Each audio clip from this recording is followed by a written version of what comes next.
The Irish Republican Army was a guerrilla army that fought the Irish War of Independence against Britain from 1919 to 1921. It saw itself as the legitimate army of the Irish Republic declared in 1919. The Anglo-Irish Treaty, which ended this conflict, was a compromise which abolished the Irish Republic, but created the self-governing Irish Free State. Within the British Empire, the IRA was deeply split over whether to accept the treaty. Some accepted, whereas some rejected not only the treaty but also the civilian authorities who had accepted it. This attitude eventually led to the outbreak of the Irish Civil War in late June 1922 between pro- and anti-treaty factions. Reactions to the treaty. The Anglo-Irish Treaty was signed on 6 December 1921 and narrowly ratified by Dáil Éireann on 7 January 1922.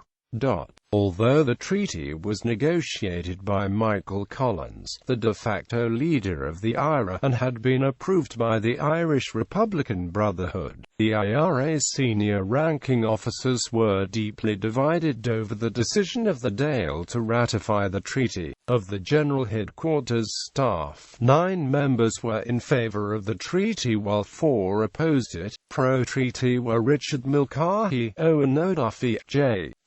O'Connell, Gearoid O'Sullivan, Sean McMahon, Michael Collins, Diarmid O'Hegarty, Emma Dalton, Piaras Baazilai. Anti-treaty were Rory O'Connor, Liam Mellows, Sean Russell and Seamus O'Donovan. Austin Stack, whose position on the GHQ staff was ambiguous after Brew had tried to foist him on GHQ, was also anti-treaty.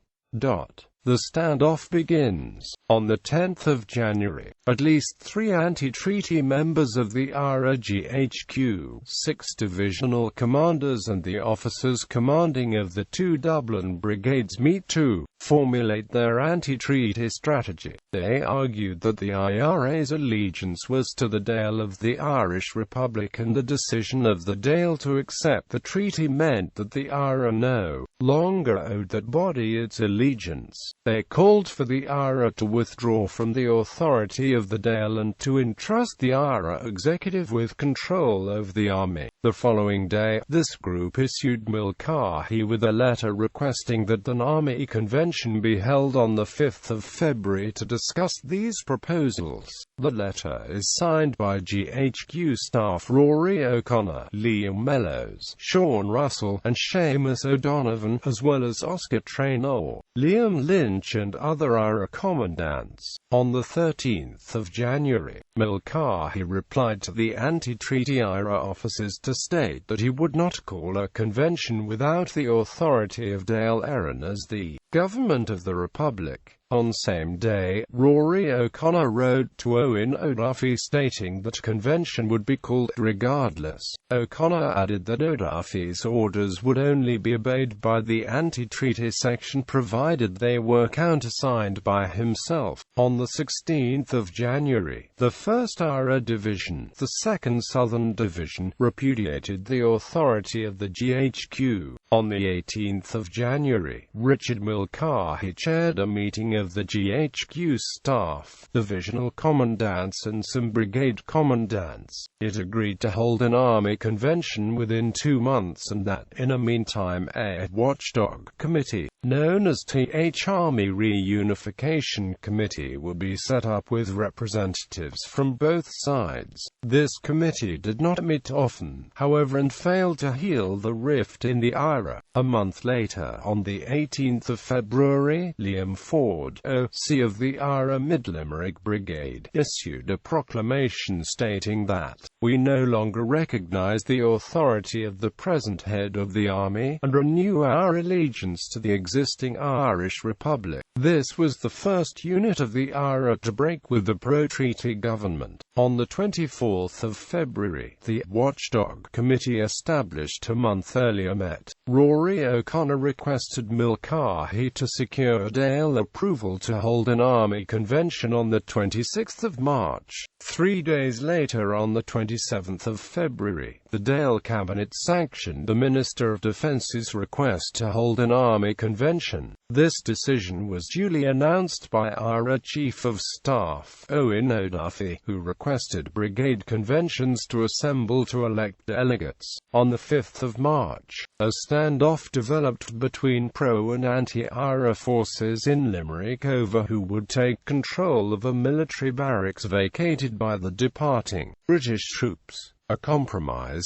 was reached around the 12-13th March to prevent fighting breaking out, but tensions remained high in the city. The Army Convention clearly concerned developments in Ireland, and in Limerick in particular. On the 14th of March, Winston Churchill wrote to Michael Collins, warning him that an adverse decision by the convention of the Irish Republican Army would, however, be a very grave event at the present juncture. I presume you are quite sure there is no danger of this. The following day, the 15th of March, the Dáil cabinet decided to prohibit the holding of the Army Convention scheduled to take place on the 26th of March. Amateur historian Dorothy McArdle claims that the banning of the convention arose because Mulcahy realized that 70 to 80% of the IRA was against the treaty, and he feared that the convention could have been used to establish a military dictatorship. However, issuing a summons under the title Republican Military Council, 50 IRA senior officers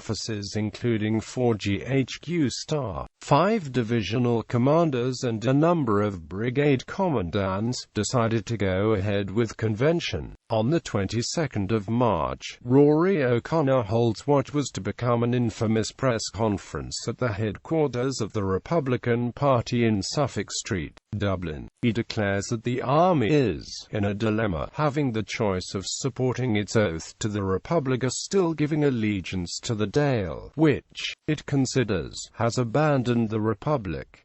The contention of the army, he says, is that the Dáil did a thing that it had no right to do. Quote, when asked if he would obey President Arthur Griffith, he said he would not as he had violated his oath. When asked if the army would forcibly prevent an election being held, O'Connor stated, it will have the power to do so. Quote, he went on to say that the holding of the convention means that we repudiate the Dáil.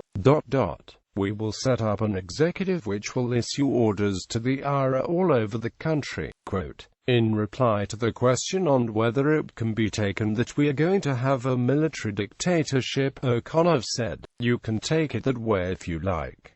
He also explained how the English did not give the Irish any help. On the 23rd of March, Richard Mulcahy, in a letter to General O'Duffy, orders the suspension of any officer or man who takes part in the sectional convention. On the 26th of March, a convention of anti-treaty delegates met in the Mansion House, Dublin, with between 220 and 223 delegates present. The convention passed a resolution saying that the army shall be maintained as the Army of the Irish Republic under an executive appointed by the convention. A temporary executive of 16 members was elected, headed by Liam Lynch and including Rory O'Connor, Liam Mellows and Ernie O'Malley. The convention adjourns until the 9th of April. On the 28th of March, the IRA executive issued statements stating that Minister of Defence and the Chief of Staff no longer exercised any control over the IRA. In addition, it ordered an end to the recruitment to the new military and police forces of the provisional government. Furthermore, it instructed all IRA units to reaffirm their allegiance to the Irish Republic on the 2nd of April. On the 9th of April, the Army Convention reconvened in Dublin. It adopted a new constitution and elected a new 16-member executive composed the following members: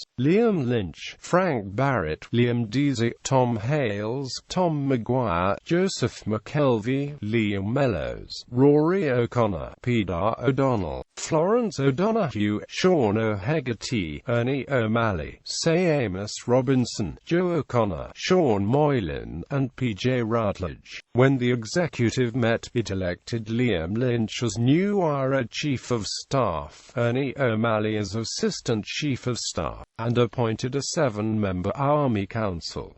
Barry's Hotel in Gardner Row was made IRA headquarters. The Four Courts occupation and the outbreak of civil war. On the 14th of April, about 200 of the anti-treaty IRA men in Dublin seized the Four Courts building and several other buildings in the city centre. They were hoping to provoke the remaining British troops in Ireland into attacking them, hoping that this would restart the war, wreck the treaty and reunite the IRA. The provisional government wanted to await the result of the 1922 general election on the 16th of June, which proved favourable to it, but was continually criticised and ignored by the anti-treaty side. The provisional government was then pressured into dealing with the Four Courts garrison by the British. Michael Collins in particular was very reluctant to do this, and it was not until the Four Courts men kidnapped J.J. O'Connell in late June that he decided to act. At this time, the executive of the anti-treaty IRA under Liam Lynch had disowned the Four Courts men for the provocative behaviour. On the 28th of June 1922, Collins' Free State troops opened fire on the Four Courts with borrowed British artillery. Fighting broke out in Dublin and the anti-treaty IRA took the side of the Four Courts men. Michael Collins was killed on the 22nd of August 1922